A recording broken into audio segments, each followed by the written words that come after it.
Fala pessoal, sejam bem-vindos a mais um vídeo de React e hoje nós vamos reagir a um vídeo do professor Jonathan Martínez, que é bem famoso aqui no YouTube por falar sobre algumas religiões, por sempre dar o contexto histórico, e ele fez um vídeo sobre a Igreja de Jesus Cristo dos Santos dos Últimos Dias e colocou Mormons aqui também. Nós vamos reagir a esse vídeo e comentar a respeito do que ele vai falando sobre a igreja, as coisas que ele vai falando ou que ele vai achando que é verdade ou não, as coisas que realmente são verdade e as coisas que não são. Bora lá?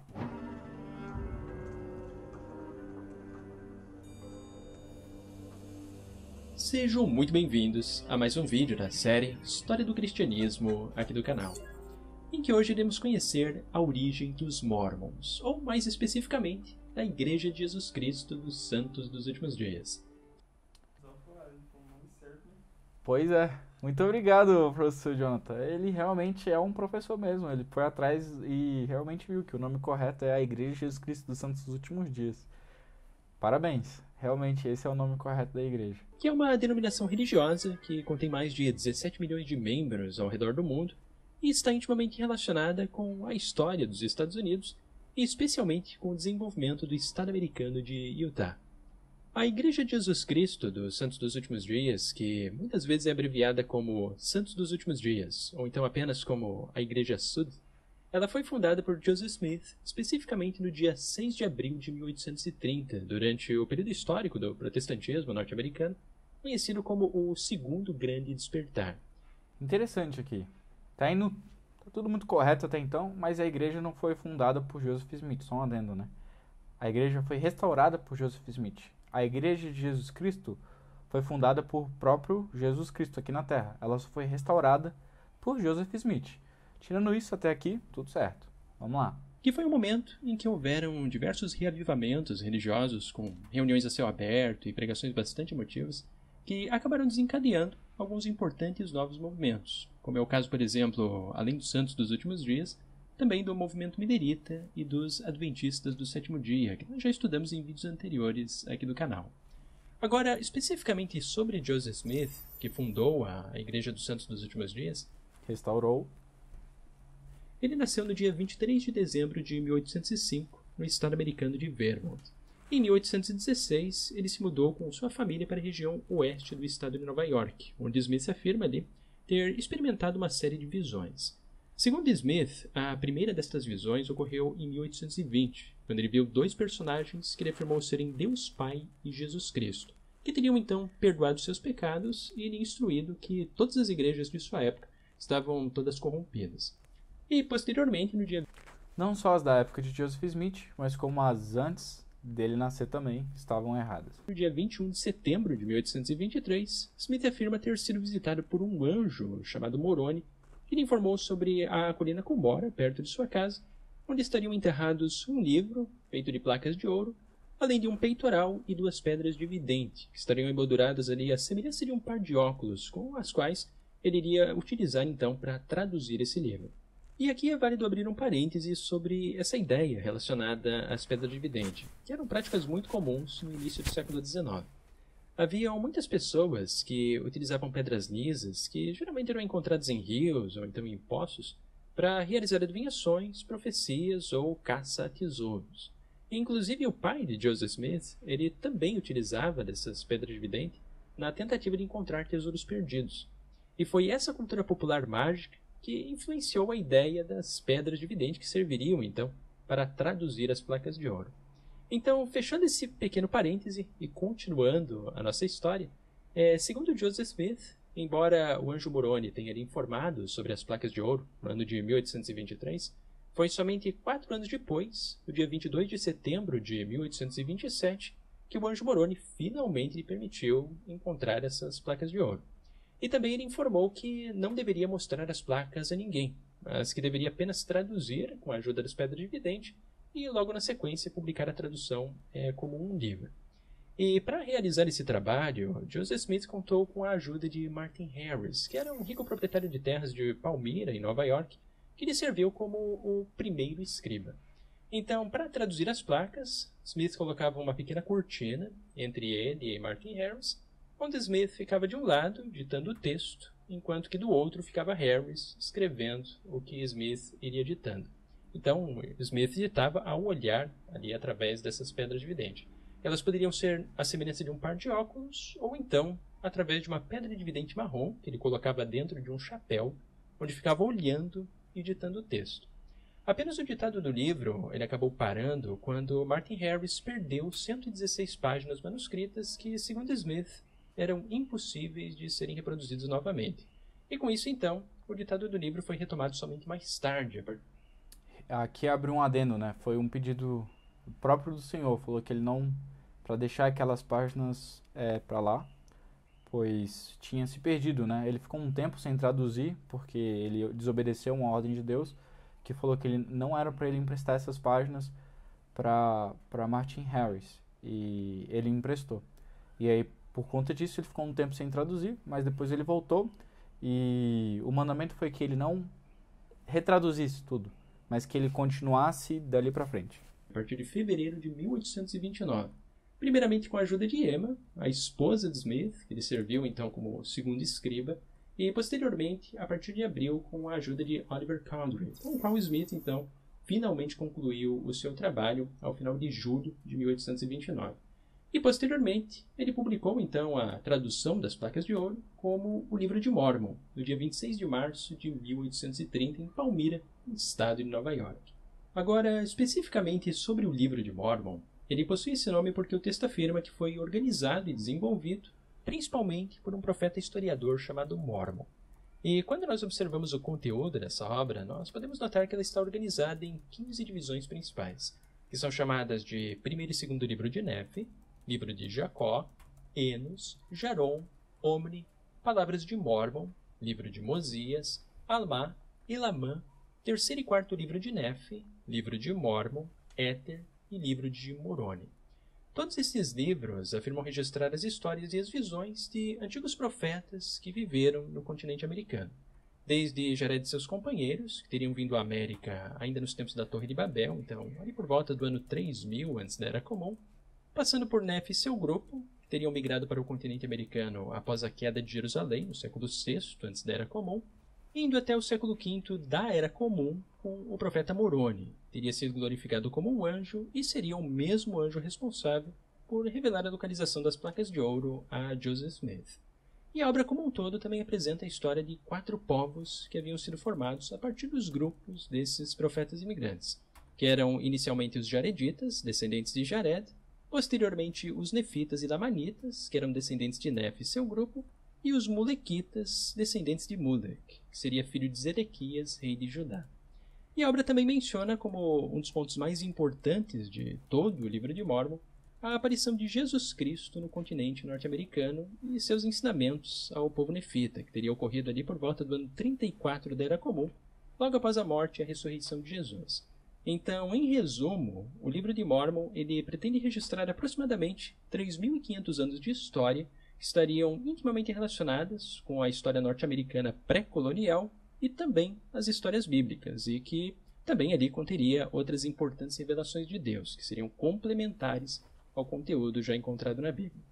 E como a Igreja Sud aceita... Algo importante que o professor Jonathan disse aqui é que o livro de Mormon e a Bíblia eles são complementares.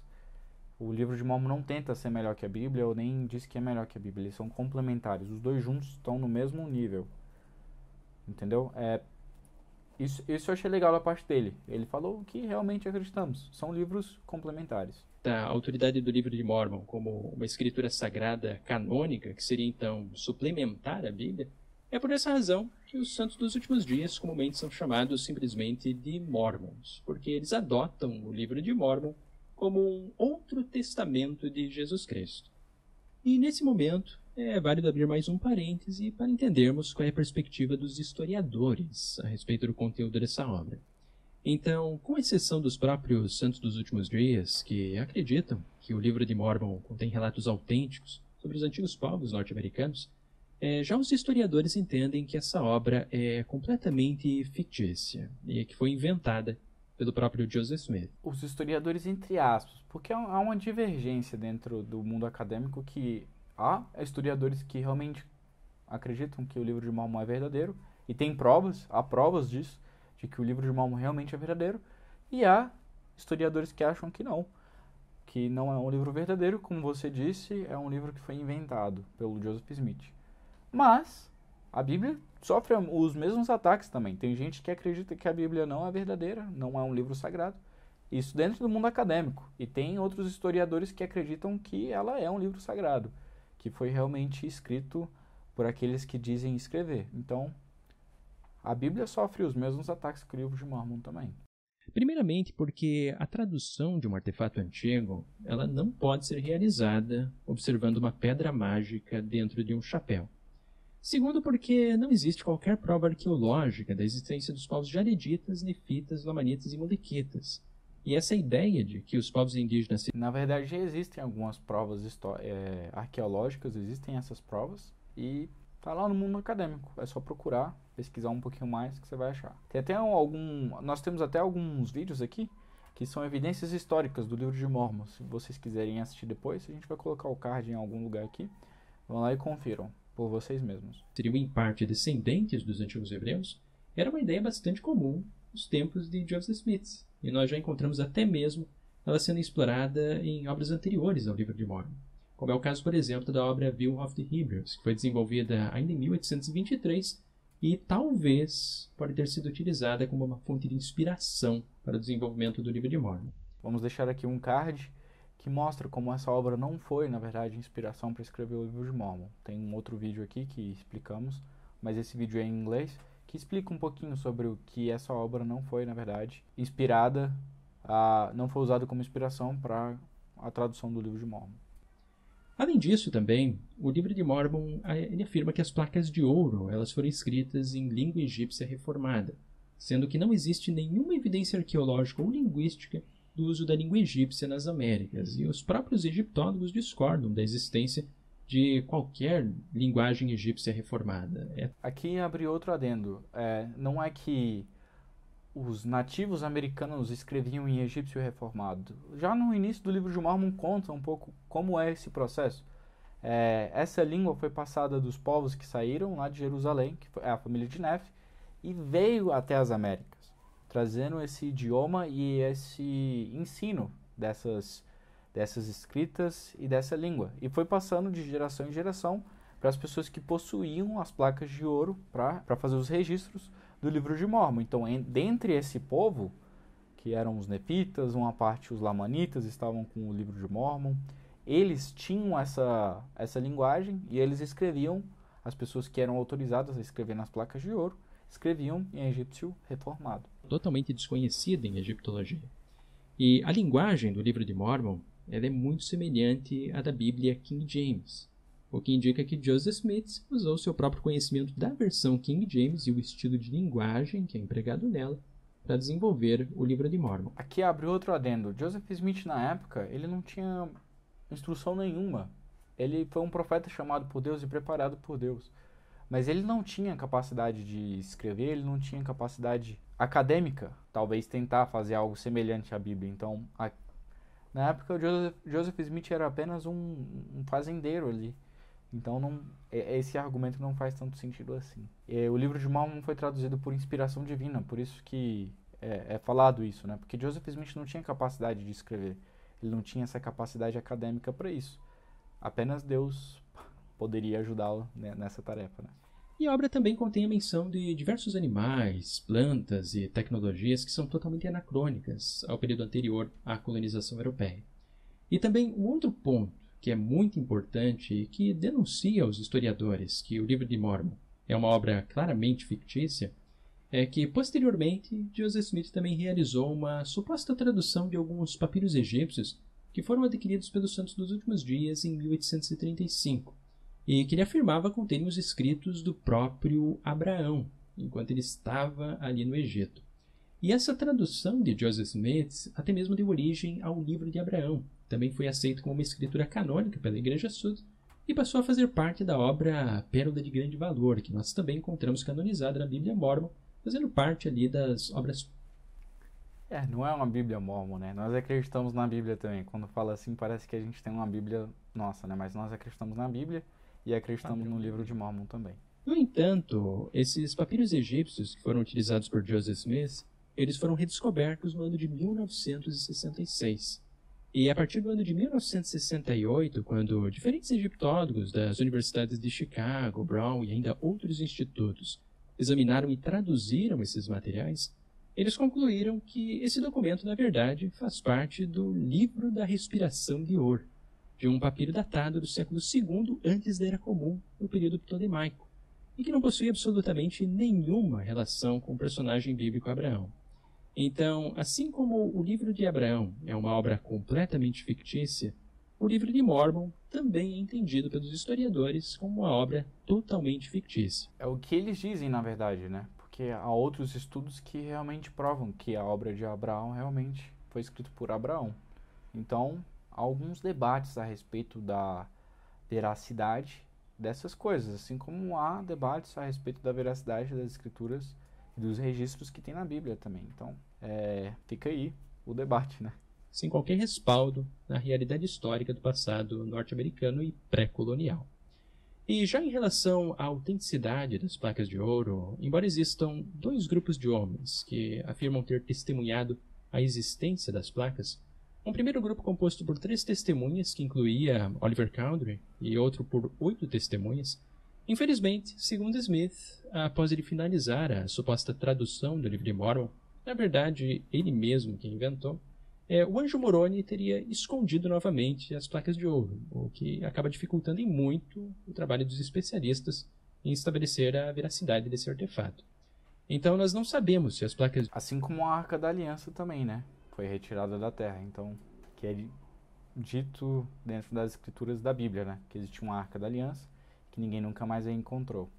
As placas de ouro seguem um padrão semelhante também, para não gerar confusão e para ter essas coisas realmente sagradas e as pessoas serem guiadas pela fé, elas foram retiradas da terra por esse motivo. As placas de ouro realmente existiram, ou se elas foram inventadas por Joseph Smith, ou se elas eram algum tipo realmente de artefato antigo, ou ainda talvez apenas uma falsificação moderna, de forma semelhante às placas de Kinderhook, que alguns santos dos últimos dias também acreditavam serem verdadeiras, mas como ainda existe um artefato sobrevivente dessas placas, quando foram examinadas na Universidade do Noroeste em 1980, foi concluído que elas eram, na verdade, uma falsificação do início do século XIX. Então, se as placas de ouro realmente existiram, é possível que elas também fossem uma falsificação moderna. Mas, como não existe nenhum artefato remanescente delas, nós realmente não sabemos qual é a realidade histórica concreta por trás dessa história. Mas agora então, fechando esse parêntese a respeito de como os historiadores entendem o livro de Mórmon e dando continuidade à história dos santos dos últimos dias, após a publicação do livro de Mórmon, menos de 2 semanas depois, no dia 6 de abril de 1830, na casa de Peter Whitmer, na cidade de Fayette, no estado de Nova York, foi quando Joseph Smith e seus primeiros seguidores organizaram formalmente a Igreja de Cristo, que era o nome da primeira igreja original dos santos dos últimos dias, que Smith afirmava ser a restauração da igreja primitiva do primeiro século.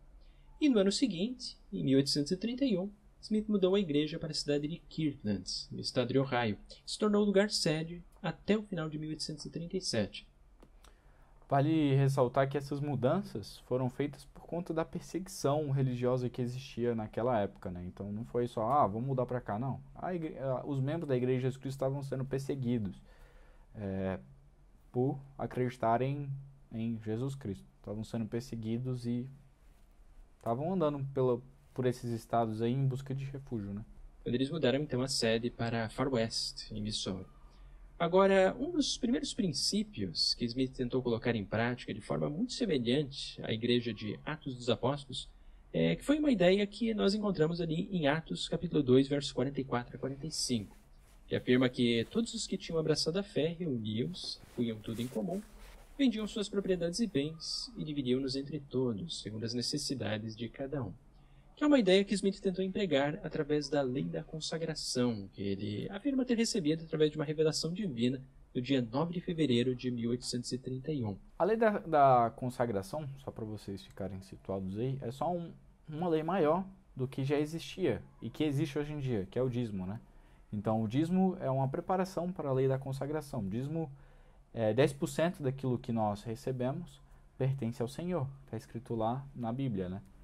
E a lei da consagração nada mais, nada menos do que uma evolução disso, né? Tudo que nós recebemos é de Deus e isso é dividido de acordo com as necessidades, né? A forma de comunhão entre os irmãos e de se ajudar mutualmente, né? E que posteriormente foi desenvolvida como a Ordem Unida, que basicamente era um mandamento no qual os adeptos da Igreja de Cristo prometiam dedicar suas vidas e bens materiais à Igreja para apoiar os pobres e garantir que todos os membros seriam iguais de acordo com as suas famílias. Mas foi uma ideia que acabou não sendo totalmente implantada devido a diversos conflitos e divergências que acabaram surgindo entre os membros.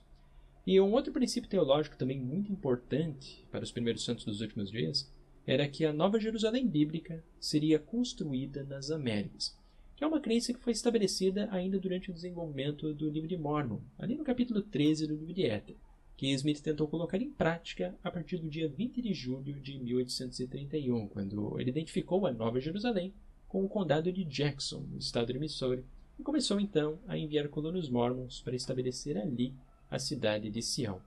E foi nesse local que Joseph Smith também inaugurou o famoso lote do templo, especificamente no dia 3 de agosto de 1831, que acreditava ser este o local, o Jardim do Éden. Esse dote do templo, essa ideia de construir templos, não é algo que veio de Joseph Smith. Isso já é muito antigo. Na própria Bíblia tem lá o Templo de Salomão, tem as tendas, né, que as pessoas construíam no deserto. Moisés montou as tendas ali como uma forma de representar um templo ao Senhor. Então não é algo novo, é algo que já existe antigamente. E Joseph Smith só recebeu a revelação de voltar a fazer novamente. E onde seria estabelecida a nova cidade de Sião.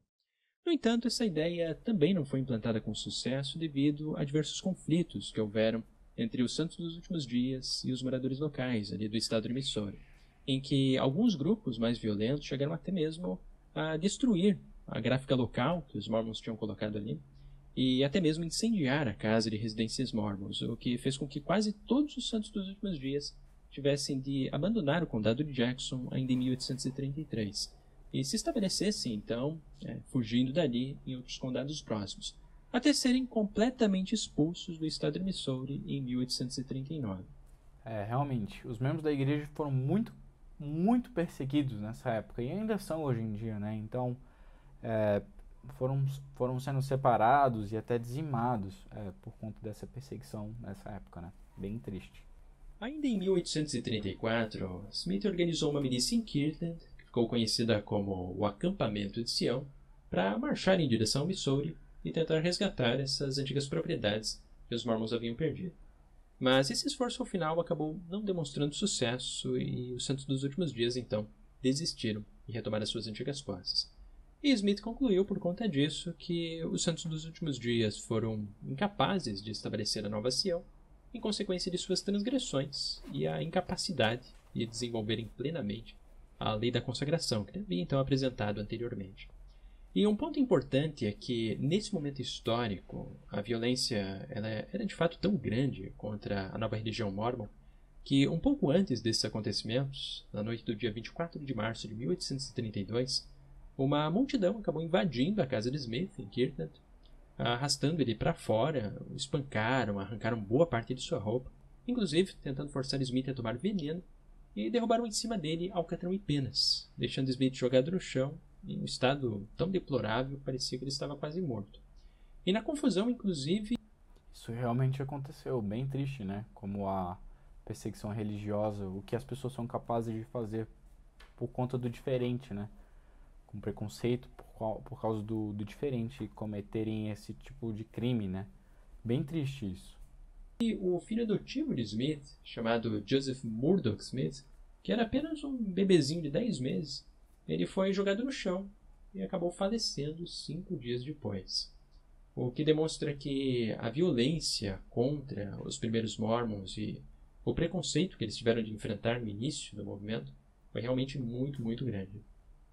Ainda em Kirtland, no dia 6 de maio de 1833, Smith declarou ter recebido uma revelação orientando os membros a construir uma casa totalmente dedicada a Deus, o que acabou resultando na construção do Templo de Kirtland, que foi o primeiro templo mórmon a ser construído, sendo inaugurado no dia 27 de março de 1836. E no ano seguinte, no dia 2 de janeiro de 1837, foi fundada a Kirtland Safety Society, ou em nosso idioma português, a Sociedade de Segurança de Kirtland, que era uma organização semelhante a um banco, que foi criada para ajudar financeiramente os santos dos últimos dias a se estabelecerem ali em Kirtland.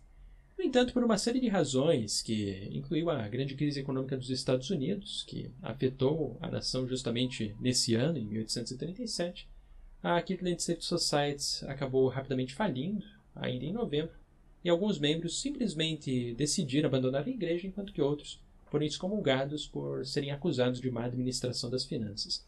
E por causa de todos esses acontecimentos, que atingiram bastante os santos dos últimos dias, Joseph Smith acabou deixando a cidade de Kirtland em janeiro de 1838 e veio a se estabelecer na cidade de Far West, em Missouri, que era o estado americano justamente onde ele havia declarado que seria o local da Nova Sião. E foi nesse ano que Joseph Smith rebatizou o nome da Igreja de Cristo, que era o nome original, para a Igreja de Jesus Cristo dos Santos dos Últimos Dias, que é um nome, então, que permanece até os dias de hoje. Agora, em 1838, ainda continuaram ocorrendo diversos conflitos que eram bastante violentos entre os Mormons e os habitantes não Mormons do Missouri. E essa violência ela acabou escalando de forma tão significativa que resultou em um evento que entrou para a história como a Guerra Mormon do Missouri, ou então como a Primeira Guerra Mormon, que foi uma batalha entre um grupo de Mormons paramilitares chamados Danitas, que eram organizados por Sampson Avert, que foi ordenado como sumo sacerdote por Joseph Smith ainda em 1837, contra a milícia voluntária do Missouri, que era liderada pelo capitão Samuel Bocard. E um dos momentos mais violentos dessa Primeira Guerra Mormon foi a Batalha do Rio Crooked. Foi travada no dia 24 de outubro de 1838 e que acabou resultando em 16 pessoas feridas e 4 mortas, 3 Mormons e 1 da milícia do Missouri, que foi um evento que persuadiu ao governador Lyndon Williams Boggs a emitir no dia 27 de outubro de 1838 a Ordem Executiva 44, que também era chamada de a Ordem de Extermínio, que ordenava aos Mormons que eles fossem tratados como inimigos que deveriam ser exterminados ou expulsos do estado do Missouri. E após isto, no dia 30 de outubro, um grupo de moradores do Missouri também surpreendeu e matou 17 Mormons, um evento que ficou conhecido como o Massacre de Huntsville. E no dia seguinte, no dia 1º de novembro de 1838, os Mormons se renderam a cerca de 2.500 soldados da milícia do Missouri, tiveram suas propriedades confiscadas e foram obrigados a abandonar o estado. Enquanto que Joseph Smith e outros 5 líderes Mormons foram detidos, acusados de traição, e transferidos para a prisão de Liberty para aguardar julgamento. E enquanto isso, quem ganhou destaque na liderança dos Mormons foi Brigham Young, que foi responsável por organizar a mudança de cerca de 14.000 Mormons refugiados para Illinois, a leste de Iowa. Joseph Smith ficou preso por um pouco mais de 4 meses, mas após uma audiência com o grande júri do condado de Davis, em abril de 1839, Smith, junto aos seus companheiros, acabaram escapando da custódia e se reuniram junto aos demais Mormons que se encontravam em Illinois, próximo da cidade de Quincy, às margens do rio Mississippi. E ao final de 1839, quando Smith já havia se recuperado desse episódio, ele e o seu grupo compraram terras pantanosas que pertenciam à pequena cidade de Commerce. E em abril de 1840, rebatizaram o local como Naum, onde diversos Mormons fixaram residência. No início, os Mormons encontraram bastante dificuldade em se reunir em Nauvoo por causa dos pântanos, que acabavam gerando diversos problemas de saúde, devido às epidemias de cólera, malária e febre tifoide. Mas com a drenagem dos pântanos, Nauvoo conseguiu crescer bastante porque, além de reunir os Mormons locais, a cidade também reuniu novos imigrantes Mormons da Inglaterra, que haviam sido convertidos através de missões que foram realizadas a partir de 1837. Então, em 1844, a cidade de Nauvoo já contava com uma população de aproximadamente 12.000 Mormons, o que tornava Nauvoo uma das maiores cidades do estado de Illinois ali por essa época. Ainda em 1841, Joseph Smith deu início à construção do famoso Templo de Nauvoo, que foi dedicado em 1846 e se tornou um dos maiores edifícios de Illinois naquela época.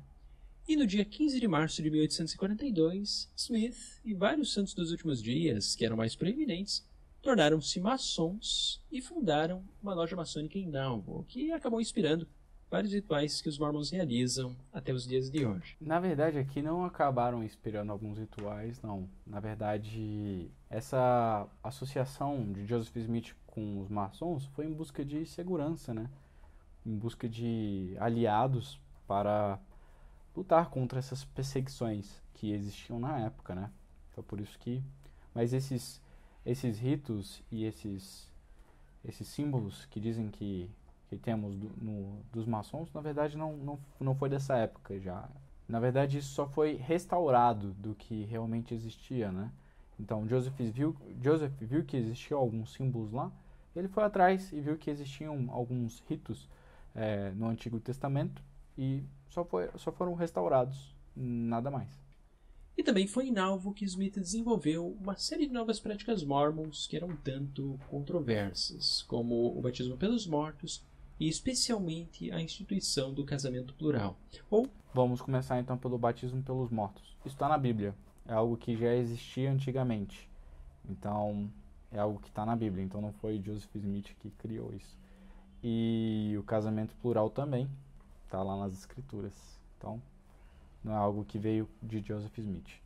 Em outras palavras, a poligamia, que surgiu através de uma revelação que ocorreu no dia 12 de julho de 1843 e que atualmente se encontra na seção 132 da obra Doutrinas e Convênios, que também faz parte... Só uma correção aqui, professor, é Doutrina e Convênios, o nome do livro, né? Porque a doutrina é uma, e são vários convênios que fazemos. Das obras padrão, que são canonizadas pela Igreja Santa. Mas que foi uma ideia que possivelmente já era praticada por Smith desde 1833, quando talvez ele pode ter se casado com uma segunda esposa que seria sua empregada Fanny Elger, que na época tinha 16 anos. Mas, em princípio, a poligamia não foi bem aceita por todos os mormons, o que acabou... Se vocês quiserem saber mais a respeito sobre a relação da Igreja de Jesus Cristo com a poligamia, com o batismo pelos mortos, tem um livro muito bom e é gratuito, que eu vou deixar aqui na descrição, que se chama Santos. Corre lá e confere, leia por vocês mesmos. Fala muito bem também a respeito da história da igreja, essa história a qual o professor Jonathan está contando. Lá conta essa história também, só que de uma forma mais completa. E eu vou deixar aqui na descrição, vocês podem ler. Tem vários volumes, tem o Santos 1, 2, 3, e vocês podem tirar suas dúvidas lá. Até mesmo levando alguns membros a abandonarem a igreja e fundarem um jornal local, que era chamado de Nauvoo Expositor, que servia justamente para denunciar a prática da poligamia de Joseph Smith, além de outras doutrinas com as quais esses dissidentes não concordavam. E com isto, em 1844, quando Joseph Smith era prefeito de Nauvoo, inclusive, estava concorrendo para a presidência dos Estados Unidos e também já contando com cerca de 33 a 48 esposas, ele considerou que o jornal Nauvoo Expositor, que lançou sua primeira publicação em 7 de junho de 1844, era um incômodo público e mandou destruir todas as impressões, o que resultou em uma multidão bastante furiosa que invadiu a impressora do jornal e destruiu tudo o que havia dentro. E foi esse acontecimento da destruição do Nauvoo Expositor que desencadeou a prisão e posterior morte de Joseph Smith, que inicialmente foi acusado de incitar um motim e posteriormente também de traição contra o governo e o povo do estado de Illinois, e foi então levado ao presídio de Carthage no dia 25 de junho junto com seu irmão Hiram, mas 2 dias depois, no dia 27 de junho de 1844, uma multidão de aproximadamente 150 homens armados invadiu o presídio de Carthage e assassinou a Joseph Smith junto com seu irmão Hiram. E o assassinato de Smith acabou criando uma crise de sucessão na liderança da igreja, o que levou à formação de alguns movimentos independentes que foram liderados individualmente por Sidney Rigdon, James Strang, Hedrick Brandweil, Alfred Kittler e Joseph Smith III. No entanto, a maior parte dos Mormons acabou sendo liderada por Brigham Young e o Quórum dos 12 Apóstolos, que era um órgão governante que havia sido desenvolvido por Smith ainda em 1835. E foi esse grupo majoritário, liderado por Young, que resolveu abandonar a cidade de Nauvoo a partir de 1846 e migrar para o oeste, em direção às terras que ainda pertenciam ao México nessa época, justamente para evitar os conflitos com os habitantes não mormons, que ficaram ainda mais intensos, especialmente após esse incidente com o jornal Nauvoo Expositor. Esse grupo de pioneiros mormons, eles caminharam mais de 2.000 quilômetros até chegarem ao Vale do Grande Lago Salgado, que foi um evento que ocorreu especificamente no dia 24 de julho de 1847, que é comemorado como o Dia dos Pioneiros Mormons, que foi quando eles fundaram a cidade que ficou conhecida inicialmente como Great Salt Lake City, que se tornou a sede da Igreja de Jesus Cristo dos Santos dos Últimos Dias. E esse território, que inicialmente pertencia ao México, ele passou a pertencer oficialmente aos Estados Unidos no ano seguinte, no dia 2 de fevereiro de 1848, como resultado da Guerra Mexicana-Americana e o Tratado de Guadalupe Hidalgo. E como Salt Lake City continha os primeiros imigrantes dessa região, no ano seguinte a esse Tratado de Guadalupe Hidalgo, então em 1849, os Mormons solicitaram ao Congresso americano que essa terra que eles haviam colonizado, junto a uma vasta área que eles pertenciam ao México também, fosse admitida na União como o Estado de Deseret. No entanto, o Congresso americano resolveu incorporar esse provisório Estado de Deseret ao território de Utah, que ele era um pouco mais reduzido. E, posteriormente, no dia 3 de fevereiro de 1851, o presidente dos Estados Unidos, Millard Fillmore, nomeou Brigham Young como o governador desse território. Então, a partir desse momento, além de Brigham Young ser o presidente da Igreja de Jesus Cristo dos Santos dos Últimos Dias e líder desses colonos mormons, ele agora era também o governador de uma grande extensão de terra conhecida como Território de Utah. E como governador, Brigham Young organizou o estabelecimento de novos assentamentos e também dirigiu diversas obras públicas importantes, como a construção de estradas, pontes, edifícios administrativos e também projetos de irrigação. E antes disso, enquanto Young era ainda governador do Estado Provisório de Deseret, em 1850 ele também organizou um conselho de regentes para estabelecer a Universidade de Utah, que inicialmente era chamada de a Universidade de Deseret. Foi fundada especificamente no dia 28 de fevereiro de 1850, sendo atualmente uma das mais importantes universidades do estado de Utah. E a liderança de Young também contribuiu de forma bastante significativa para o crescimento do casamento plural entre os Mormons, especialmente após a poligamia ser oficialmente anunciada como doutrina no dia 28 de agosto de 1852, o que acabou resultando em aproximadamente de 20 a 25% de famílias Mormons adotando o casamento plural, enquanto que Brigham Young reuniu para si cerca de 56 esposas, com as quais gerou 57 filhos. Mas também, infelizmente, assim como muitos outros políticos e líderes religiosos que haviam na metade do século XIX, Young também mantinha pensamentos que eram bastante racistas, sendo um líder favorável à escravidão de negros africanos. E também Young foi o líder mormon responsável por instituir a proibição de sacerdotes negros na Igreja Sud, porque ele acreditava que todos eles eram descendentes da semente de Caim. E essa proibição racista, infelizmente, ela permaneceu em vigor até bem recentemente, até o ano de 1978, quando então, finalmente, a Igreja Sud anulou essa proibição através de uma revelação e passou então a permitir que os homens negros recebessem o sacerdócio. Young governou o território de Utah até o ano de 1858, quando então foi sucedido pelo novo governador Alfred Cumming, após a Guerra Mormon de Utah, que também é chamada de a Rebelião de Utah. Foi um conflito que ocorreu entre os Mormons e o governo dos Estados Unidos a partir do ano de 1857, após o presidente James Buchanan enviar uma força de 2.500 soldados para garantir a posse desse novo governador, que não era mormon, Alfred Cumming, porque Buchanan acreditava que os Mormons estavam em rebelião aberta contra o governo federal. Porque alguns anos antes, ainda em 1851, houveram 3 federais não mormons que entraram em conflito com o governo de Young e simplesmente abandonaram seus cargos em Utah e denunciaram os Mormons por práticas que eles consideravam primitivas e bárbaras, como era o caso da poligamia. E além disso, o presidente Buchanan acreditava que os Mormons estavam governando ali a maior parte dos territórios que foram recém-adquiridos do México de forma hegemônica e semi-teocrática, o que violava os princípios republicanos dos Estados Unidos. Então, com o objetivo de remover essa predominância dos Mormons do governo ali do território de Utah, então Buchanan determinou que Cumming substituísse Young, mesmo que houvesse a necessidade de utilizar as forças armadas para conter alguma rebelião mormon que pudesse ocorrer. E como Brigham Young tinha receios de uma nova perseguição, à semelhança do que ocorreu nos tempos de Joseph Smith, então ele ordenou que o povo abandonasse Salt Lake City, que todos os homens entre 15 e 60 anos se armassem e reativou a milícia Mormon de Nauvoo, que foi criada ainda em Illinois, com o objetivo de defender e retardar esse avanço do Exército Federal, até conseguir então algum acordo com o governo e tentar restabelecer a paz. Então essa Guerra Mormon de Utah ela acabou não gerando nenhum conflito aberto entre ambos os exércitos, mas um dos pontos mais violentos dessa rebelião foi o massacre de Mountain Meadows, que ocorreu entre os dias 7 e 11 de setembro de 1857, quando um trem de imigrantes não mormons que viajavam em direção à Califórnia foi atacado por uma milícia mormon que acabou assassinando de 120 a 140 pessoas, deixando vivas apenas as crianças pequenas, o que posteriormente acabou resultando então na execução de John Z. Lee em 1877, que foi condenado por liderar esse massacre, o que acabou deixando também viúvas as suas 19 esposas.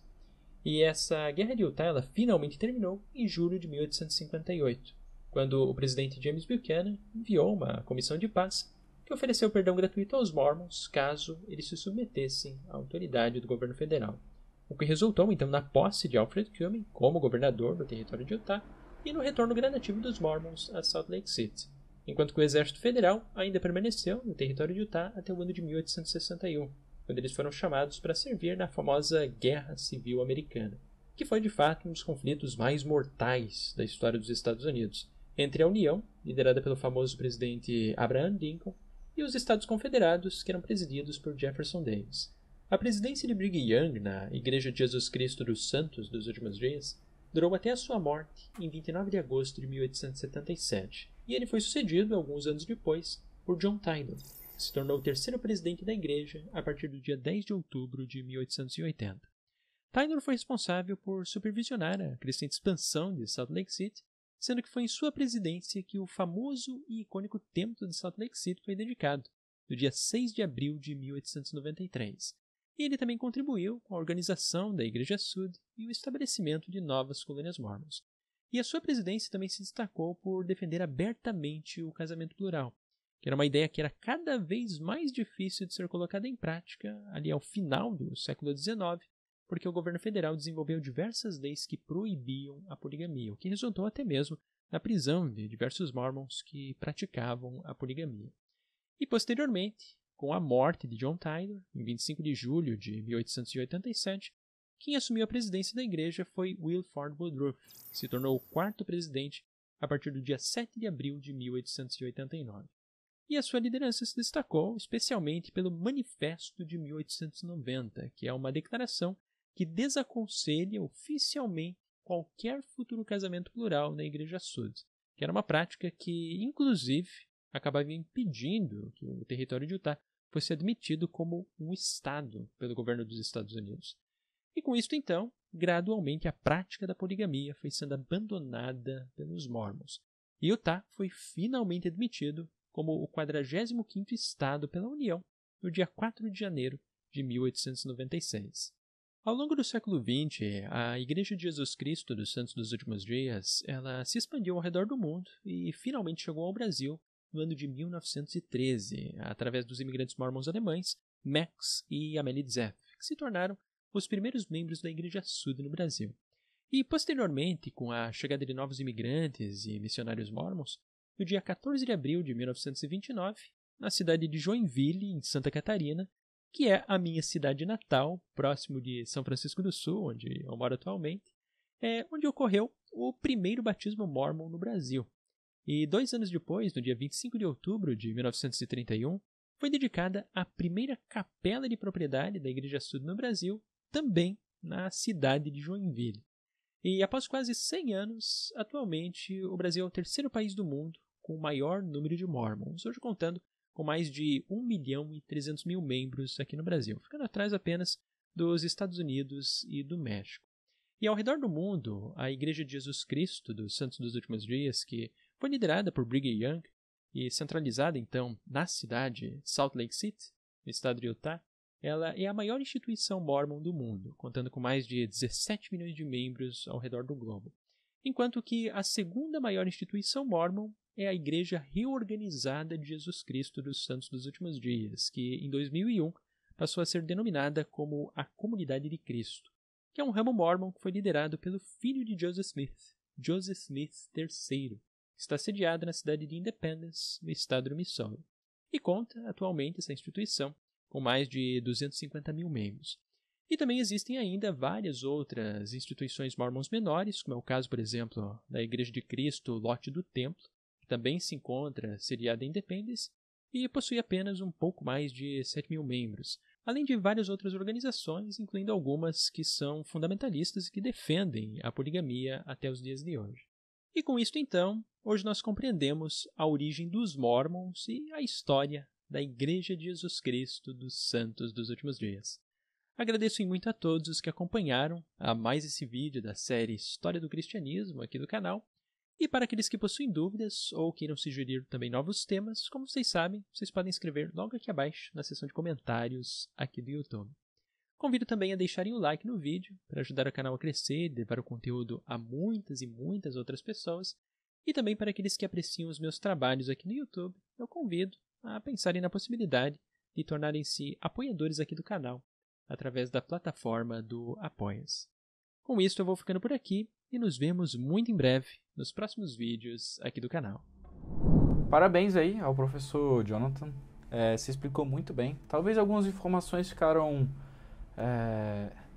distonantes ou algumas informações ficaram um pouco confusas, talvez pelas fontes a qual você pesquisou. Se tivesse pesquisado no site da Igreja de Jesus Cristo dos Santos dos Últimos Dias, que tem um registro completo da informação da história, e até é estimulado pelos membros fazer a história da nossa família, eles fazem a história da igreja lá corretamente, cronologicamente, teria ficado um pouco mais completo.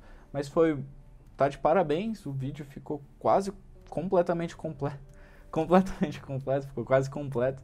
Algumas informações ficaram, como eu disse, talvez difusas, mas é um vídeo bem interessante. Você explicou de um jeito bem legal a respeito da igreja de Jesus Cristo dos Últimos Dias e a história dela, e tá aqui. Ficamos muito felizes com pessoas como você explicando um pouco da igreja de Jesus Cristo para as pessoas que não conhecem, e é isso. Gostaríamos de deixar aqui nosso agradecimento. Como eu disse, tiveram algumas informações e eu fui corrigindo no decorrer do vídeo aqui, ao qual eu fui reagindo. E é isso. Se você gostou desse vídeo, deixa seu like, compartilhe esse vídeo com as pessoas que você gostar. Deixe aqui nos comentários as dúvidas que você possa ter a respeito do que acabamos de reagir. E vamos ficando por aqui. Até mais!